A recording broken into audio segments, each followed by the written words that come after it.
这2天咳出血来，不知什么原因，请师父慈悲开示。咳嗽、吐痰、排泄、出汗，然后身上发疹子，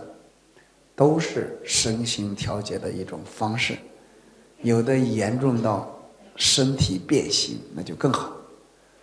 它是身体重组的一种表达方式，而且重组过后会非常的，就是非常的漂亮，非常的漂亮。重组完了以后，而且那个你有这个重组的过程完成的时候，就是你完全恢复原始婴儿状态或者健康状态的一个表征。就好比讲有一句话你们记得吧？月子的病，月子治。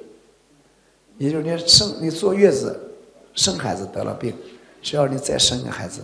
病就好了。因为再生孩子的过程，他的体能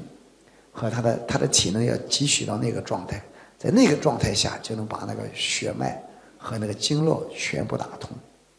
然后打通经脉以后，病就没有了，是这样一个道理。也就是说，你这个身体重组了，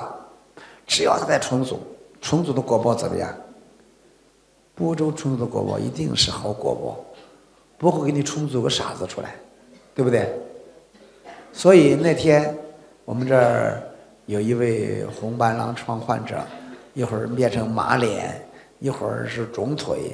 一会儿哎呀，我说好，有感应，他人非常坚强，所以他这个排毒的功能、排泄的功能就特别的多，特别的多。包括你们小便、大便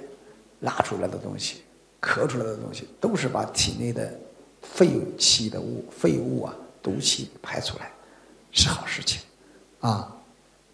咳出血来不要怕，